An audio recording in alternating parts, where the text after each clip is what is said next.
Okay, are we good? Can you see that screen? Okay. I'm happy to be here today. This is an interesting one where we're all joining from our offices. Hopefully next year we'll be in person again. And as Monica mentioned, I'm the Community and Economic Development Director for Brigham City.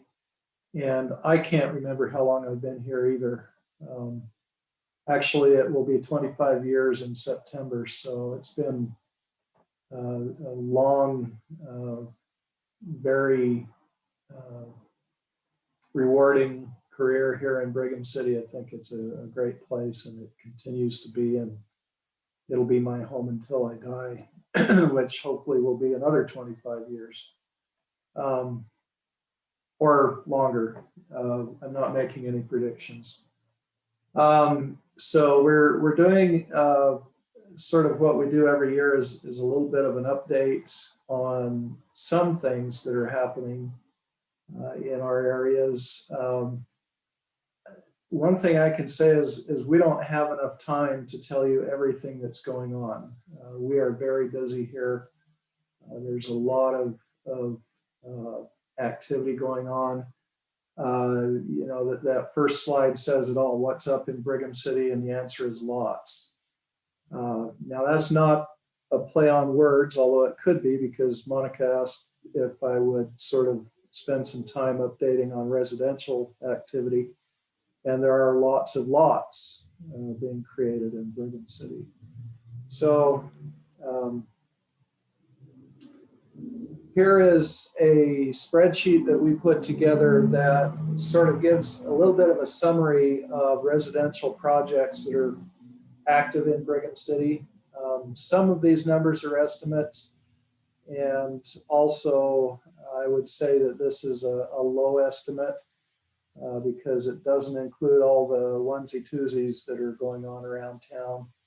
But you can see there's a range of projects, a fair number of single-family homes. Down on the bottom, you'll see sort of a tally of the total: 217 single-family detached, 315 townhouse, and 770 multifamily units.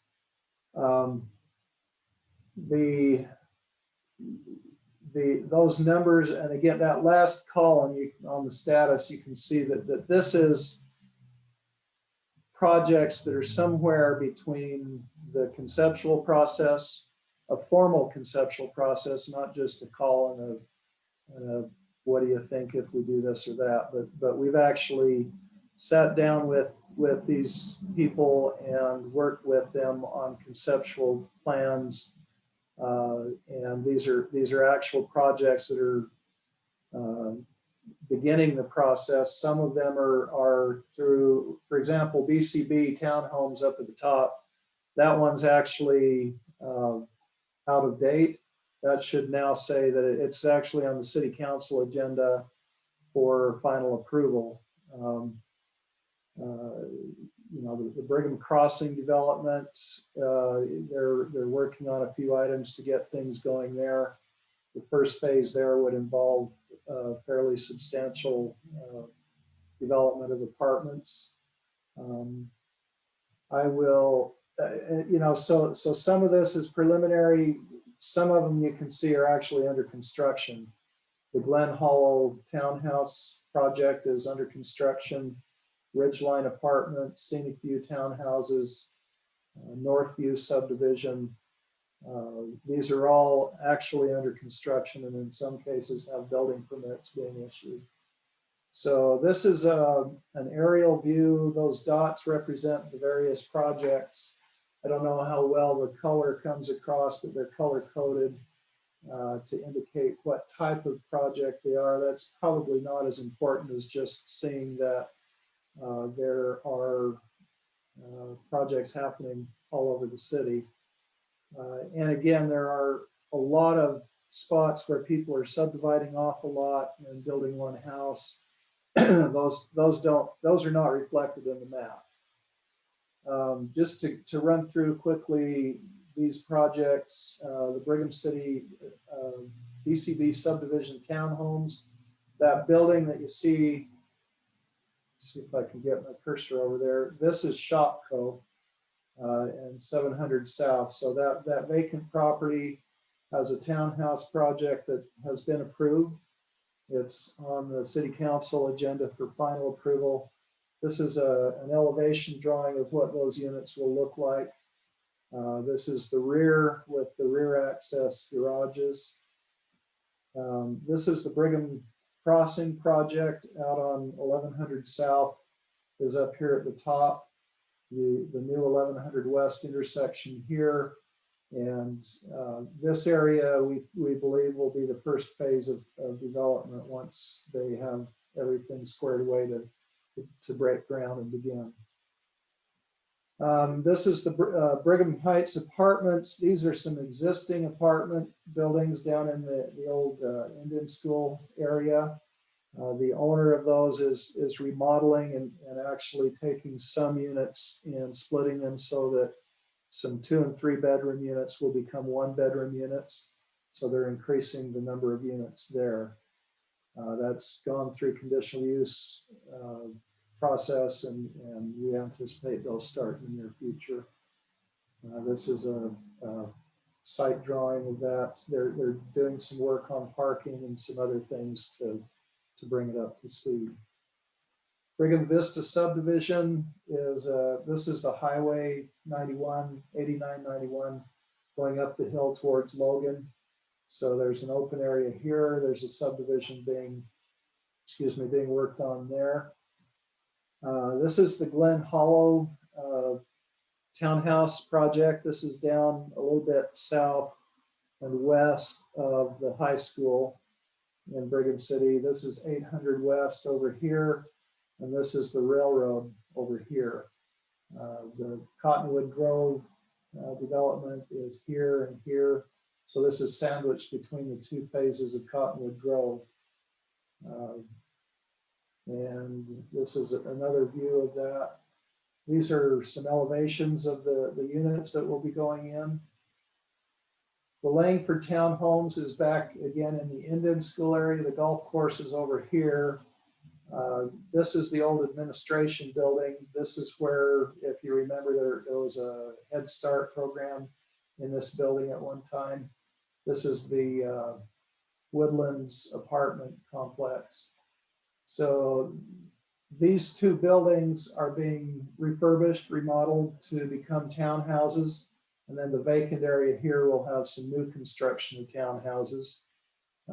So this is the site plan. You can see the number of units that will be in each of these existing buildings, and then the number of new units. See some activity going on that building, the demolition of the old theater area, or auditorium, I should say. And this is an elevation of what that will look like when it's done. This is the administration building. And again, a sort of an illustration of what it would look like when the project is finished. Again, this is another view of that same building. This is a rendering of what the new townhouses in back would look like as they're constructed. Ridgeline Apartments is in that same general area. The fitness place is here.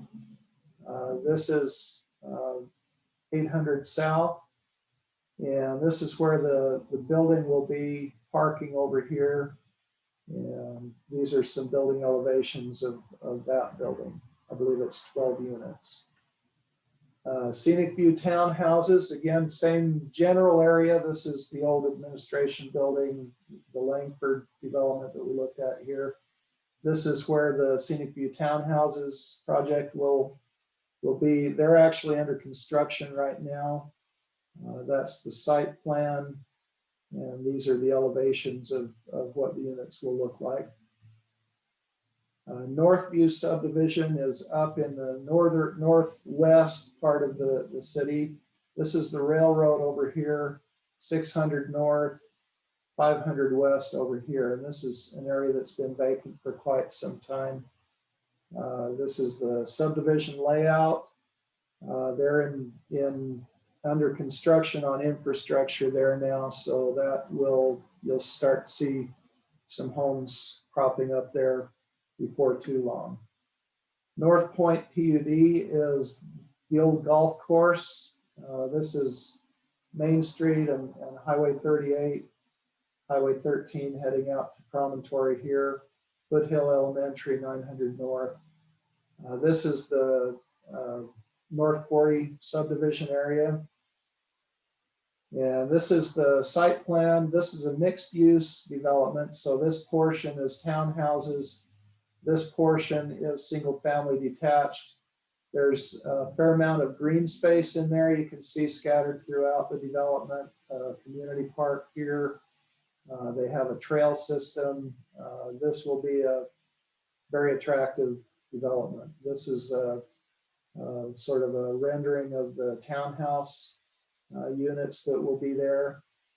These are some elevations of what the single family units will look like, variety of those. The Watercrest subdivision is immediately north of that. This is the project we just looked at, is in this area. And Watercrest is up here just north of it. This is the layout of that subdivision. And they're in process of getting preliminary and final plat approval on that development. So that's residential. And again, it is not comprehensive. And I can tell you as recently as last week, we had a developer in our doors that was looking at a fairly good sized piece of land and looking at a mixed use development. And part of that would be additional residential. So a lot of demand for residential, and I think we're trying to step up and help them through our process. I'll switch over now to, and again, I'm not going to go through all of the industrial stuff that's going on because we just don't have time.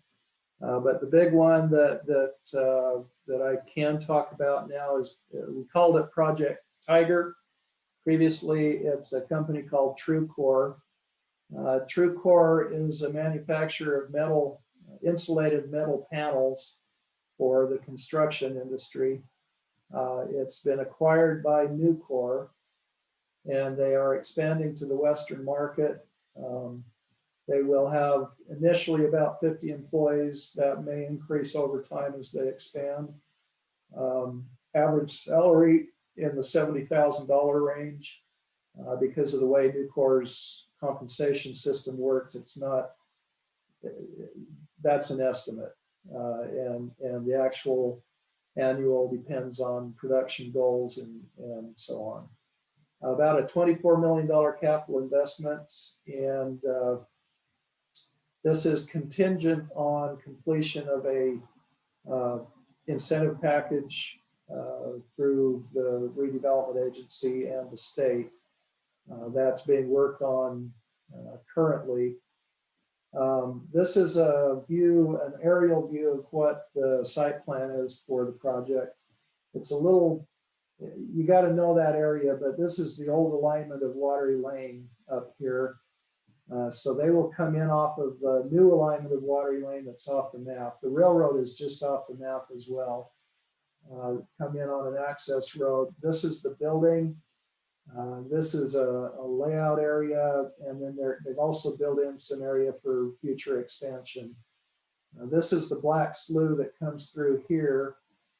Gem Buildings is over on this side, and then Bullcraft is just off the map to this, to the left as well.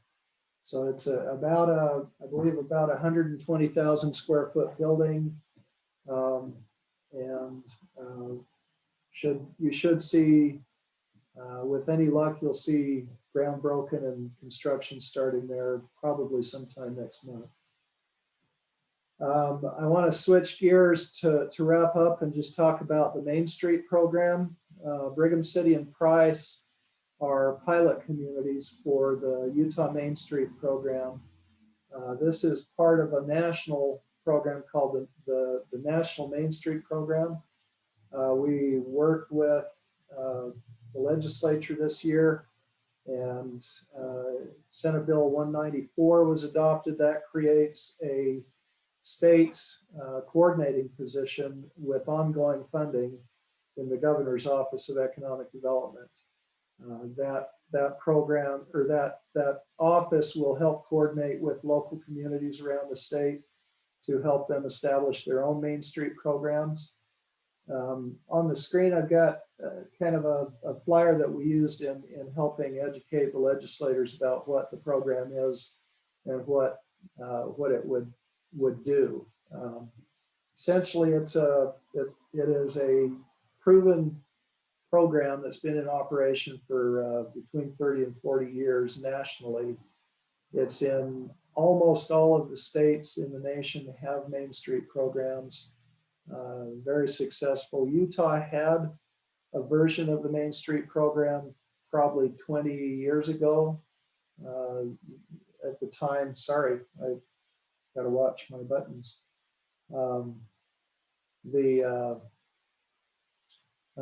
Governor Huntsman, I believe it was, that terminated the program at the time, but we're back with what is now a revitalized and refreshed Main Street program, and pretty excited about this.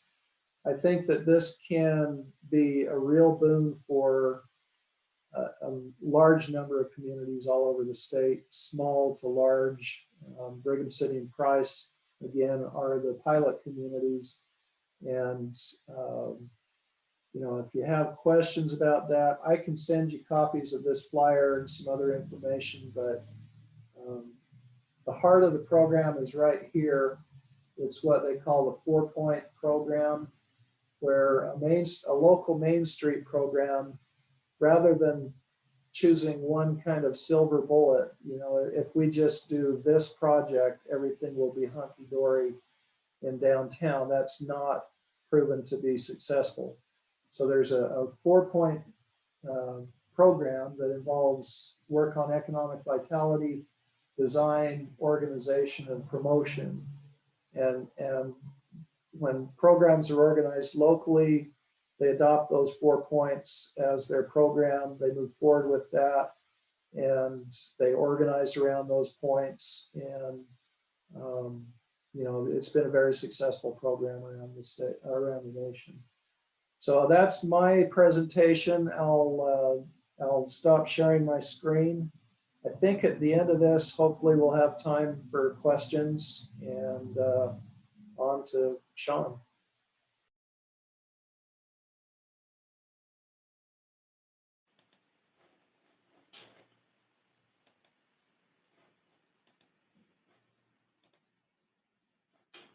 All right. Can everyone see my screen? Perfect. And hear me, I take it as well. Okay. Well, it is great to be with everyone and to share what's going on in the county. Always impressed to see what Brigham City's doing, and always appreciate Paul and Mitch and all that they do to help Tremont, and it's a great partnership and great team. So I was just going to touch on some of the same themes that Paul did. Monica asked us to share what's going on from a residential perspective, and so I was going to share that along with secondary water, which is really a result of needing to keep up with the growth that we're experiencing here. I thought it'd be interesting to share a little bit about what the city's seeing in sales tax this year, and also Utopia, just an update there. So these are the subdivisions that are currently under construction, and some are moving faster than others. And you can see that there's a good mix of housing opportunities, and they range from single family, detached on lots, independent of one another, or not attached. And you have the townhomes, which are, and then the apartments, which are typically a 24-plex building structure. And so, currently right now there's 151 lots under construction, and 97 townhomes and 252 apartment complex that is currently under construction. So with that, we also have quite a few that are somewhere through the entitlement process.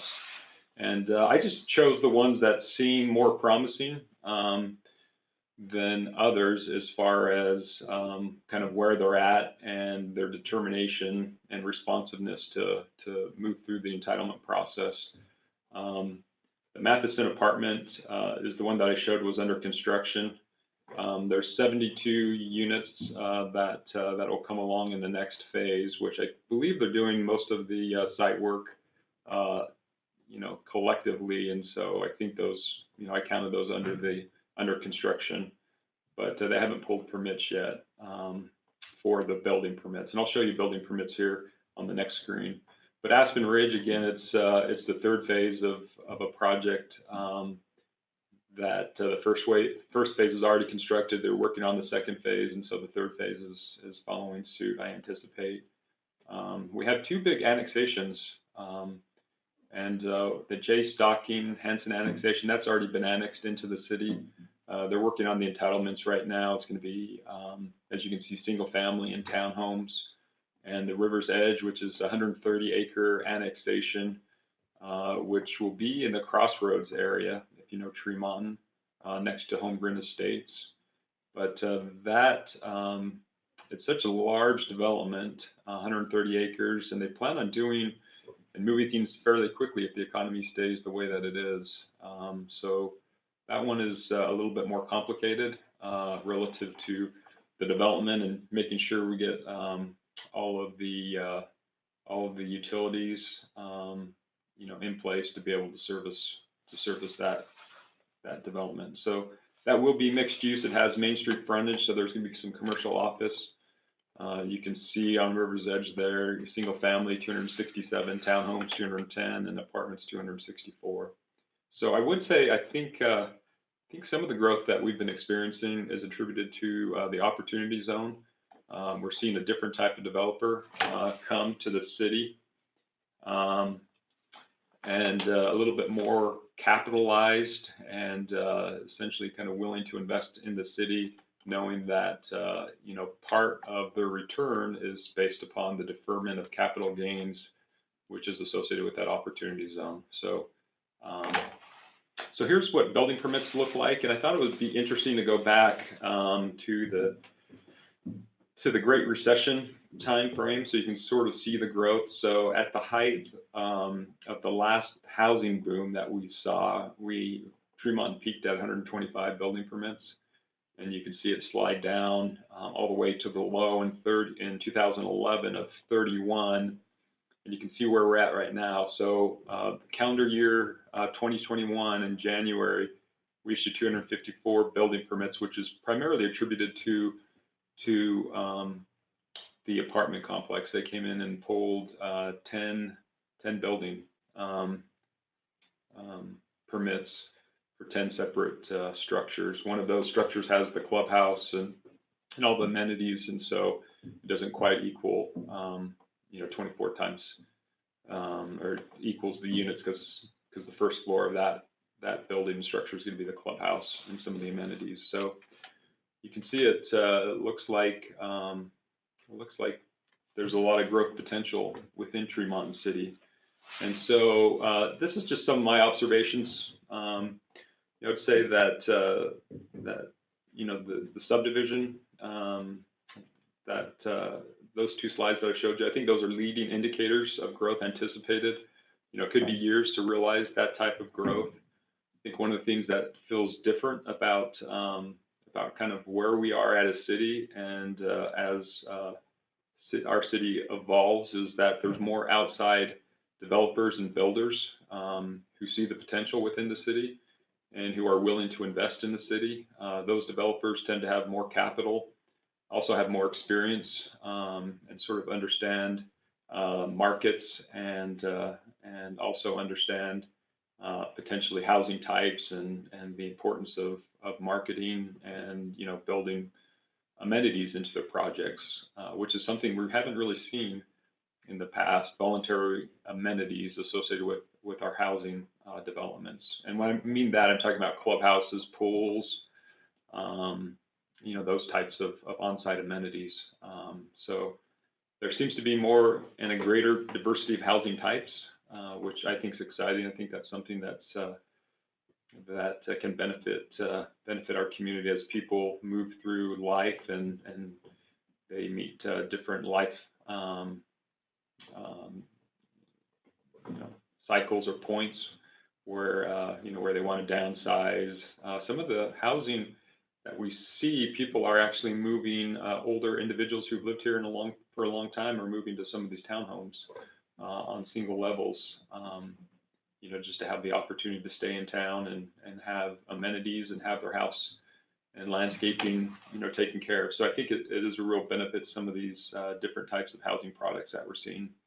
And then, as we all know, economics conditions can change quickly and can influence growth. And so it'll be interesting to see, what's in process, what actually gets built, and what building permits are pulled through these subdivisions.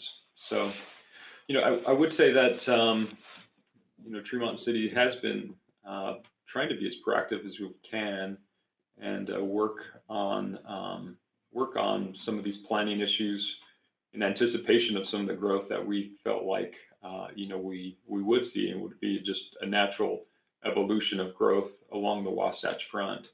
I feel like some of the growth pressures that we're starting to see is attributed to, housing prices along the Wasatch Front and people essentially getting squeezed out of those markets. And as a result, moving further north, we have a great transportation system. And so, moving, using the interstate to essentially get further south or to get to other locations, I think helps to make it viable for people to live a little further out along the Wasatch Front. So we've also been working on our economic development plan, or we've completed that. We've completed affordable housing plan, transportation plan, our impact fee plans and analysis, parks and storm drain plans, trails, and historic preservation. So all those, I think, come together as we start looking at some of these individual subdivisions to have a larger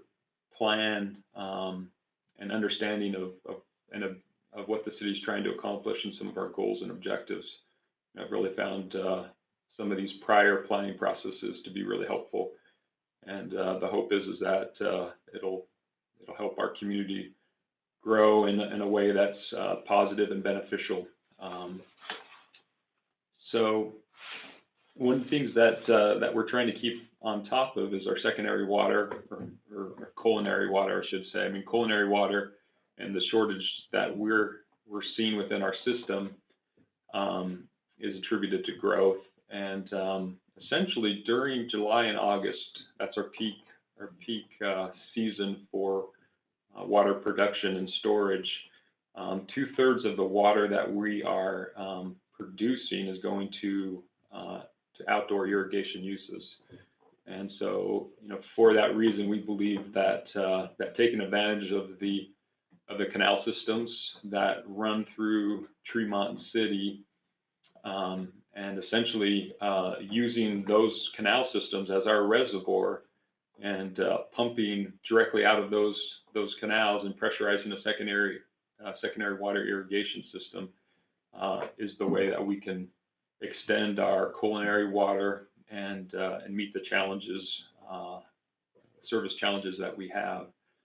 So the city has gone out to bid for Service Area 5. That's the area that you see there. It's bounded by the high school up in the north. The railroad tracks are there on the left. You can see the Malad River.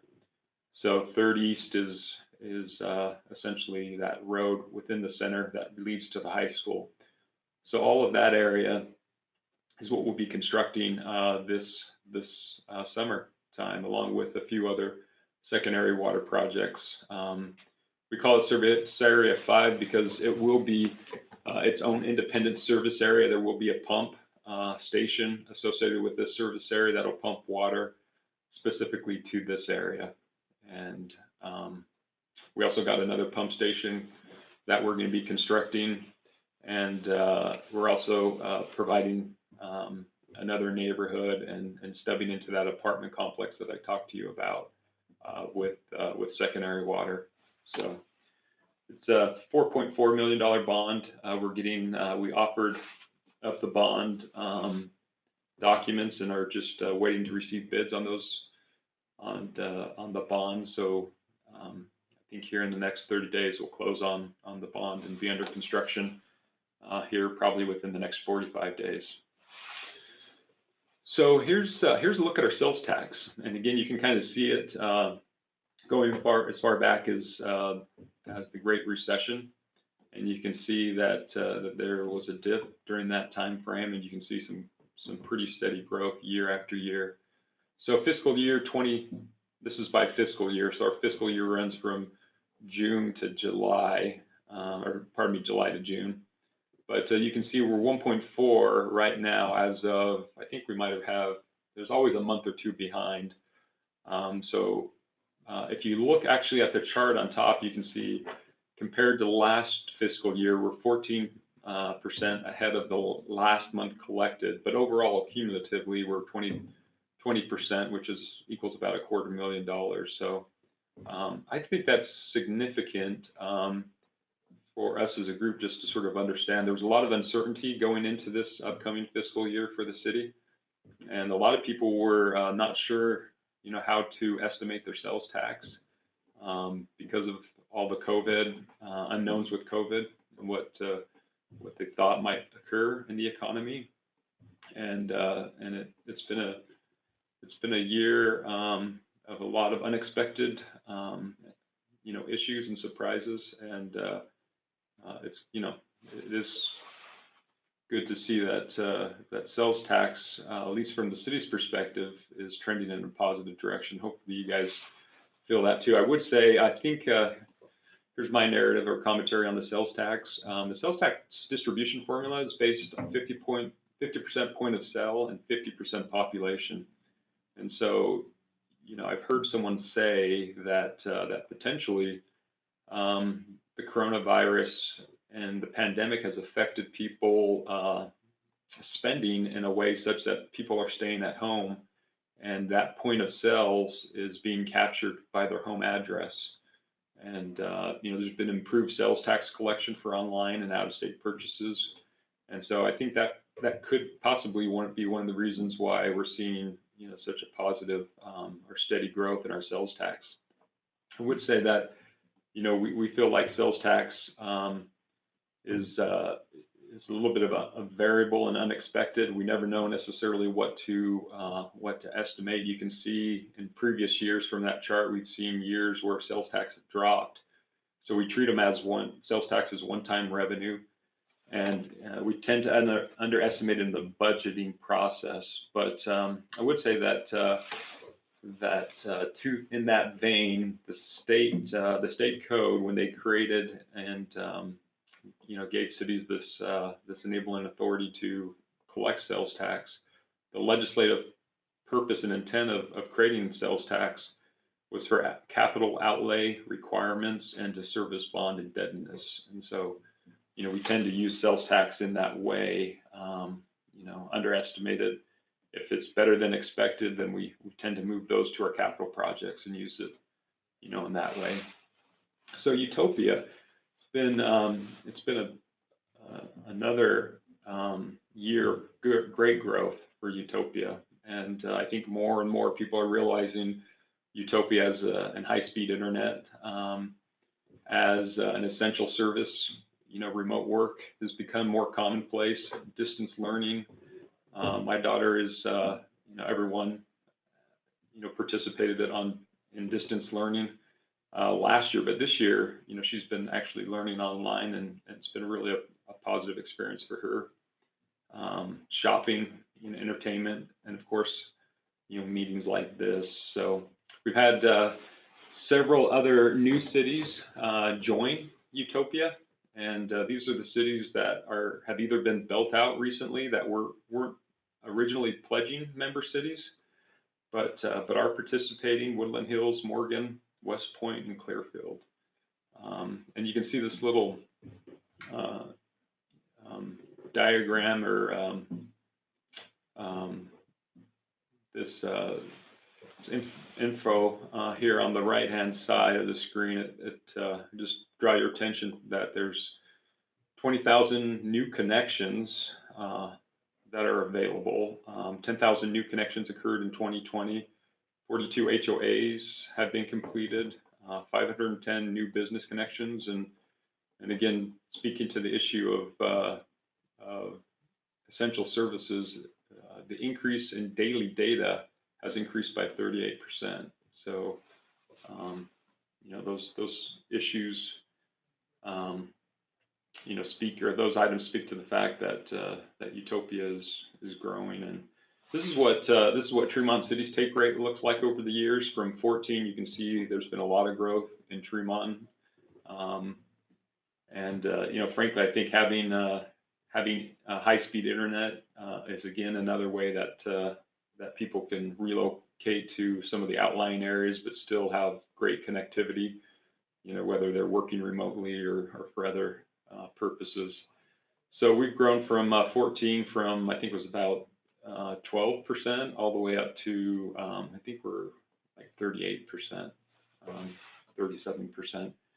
And take rate means that it's essentially growth in subscriptions, you know, people who are signing up. You can see Perry City from 16 to today, doing really well there, a lot of participation. And then Brigham City, again, they had an initial really high take rate, but they're up in the 40% take rate as well. So that's all I have. I appreciate the opportunity to share what's going on in Tremont City, and look forward to hearing Mitch.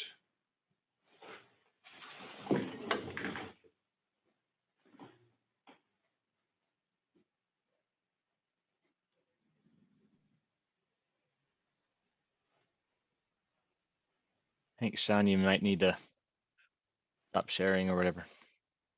Okay. Thanks for the coaching here. That's great. Okay. Everyone hear me and see me okay? See the screen, I mean. Okay. All right. As you can hear, or as you can tell, housing. That's a big deal right now going on in the county, and it's not just the county. The last number I heard from an update from Zions Bank is that northern Utah is 50 to 60,000 units behind the 8-ball. And that's, of course, Salt Lake, Utah County, other areas. So the northern part of the state is growing tremendously. And it's one of those things that we are watching, constantly watching. And I don't do a lot with housing specifically. As an economic development director of the county, but we have Scott Lyons and Marcus Wager at the county. They do just a spectacular job. I hope you have had great experiences with them. But subdivision wise, Marcus threw these numbers out to me the other day.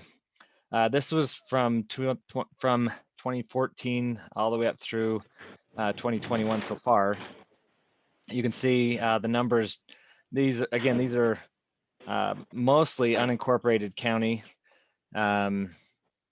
numbers on the subdivisions. In fact, it's all unincorporated parts of the county. So 40 lots in 2014 to 2019, they had 90 lots that they processed through. And so far in 2021, there's 43 with more coming. So there's a lot of things happening as far as subdivisions, even in the unincorporated parts of the county. Speaking of that, they're also working on a plan update on the general plan update. And if you haven't been involved yet, you need to go to, let me make sure I've got this page right. I can't see the top screen, but anyway, there's a Box Elder Together website. If you haven't been involved, please do get involved with that. They're doing a survey right now that could use your help, your input. So those are subdivision numbers. As far as housing is concerned, the county does a number of cities, as you can see, Bear River City, Honeyville, Manaway, Portage, and Willard. And as you can see from these numbers, these are the single family dwelling units, and how they've grown from 2014 through 2020. And again, even the unincorporated parts of the county, as well as some of the cities are, besides Brigham and Tremont, as you've just heard, are seeing massive increases there too. So housing. These are some of the projects that I've been working on. First and foremost, our unemployment rate as of January 2021 is at 2.9%, and our labor force is higher than it's ever been. So the pressure is coming from different angles. We've got more people wanting to work. We've got jobs that are coming. Northrop Grumman, Procter & Gamble, Nucor Steel, all growing. You heard Paul talk about Project Tiger, which is part of the Nucor family. Lots of jobs, thousands of jobs in northern Utah from the GBSD program. And there'll be at least hundreds in Box Elder County alone. So the jobs are there.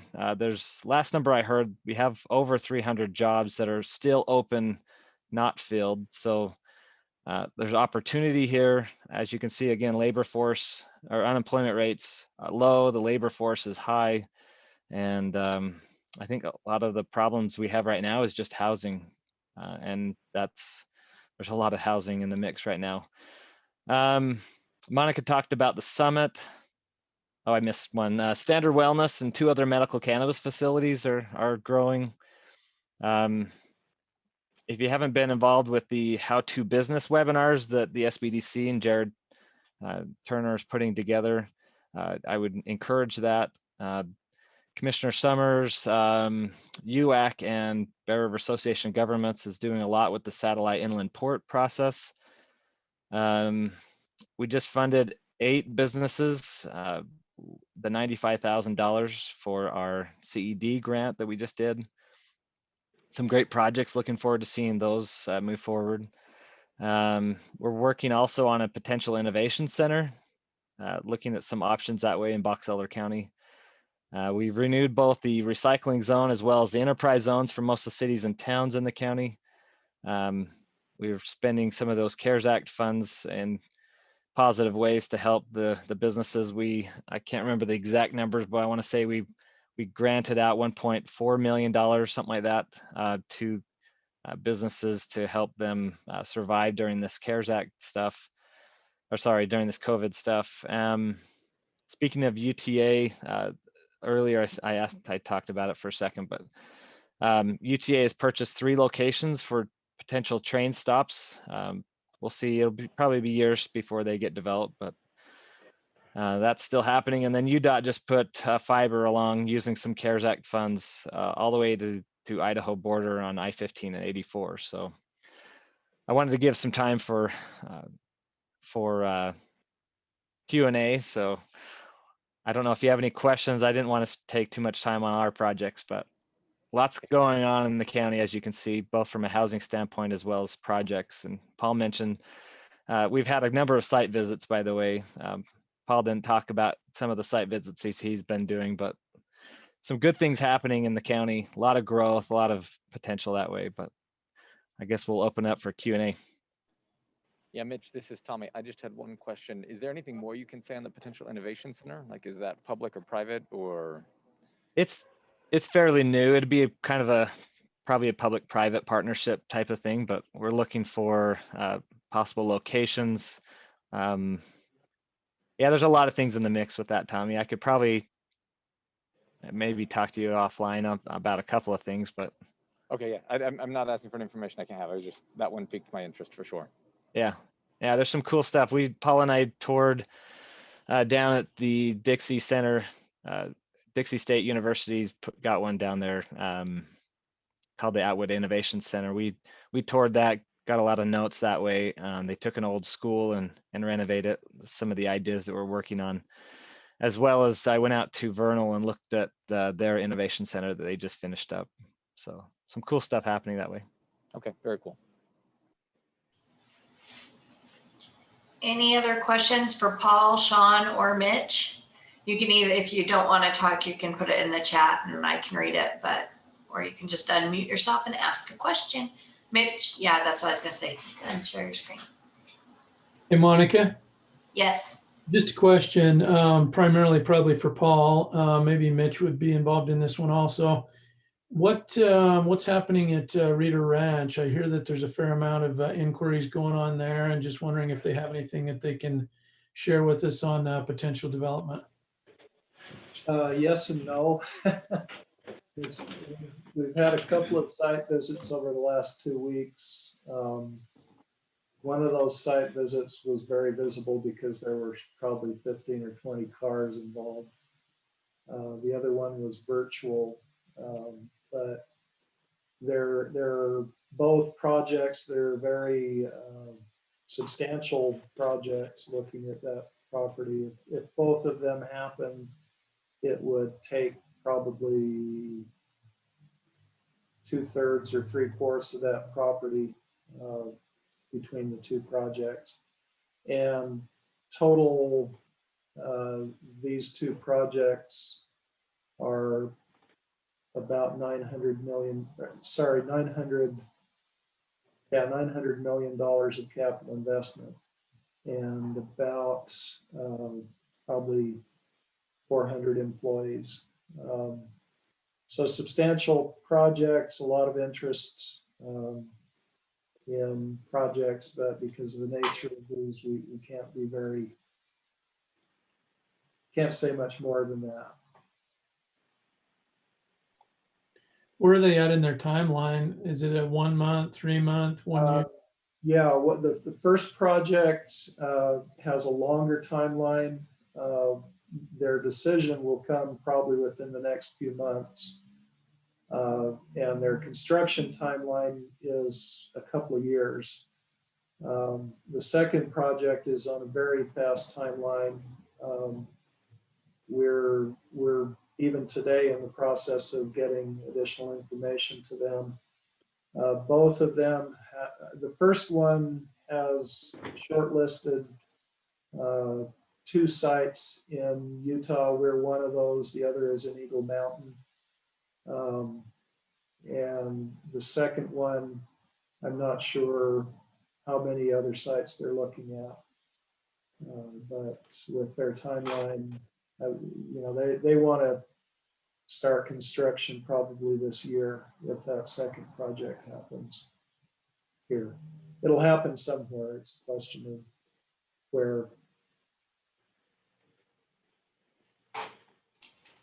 Okay, we're almost to the 9 o'clock hour. Is there any other last questions from the audience?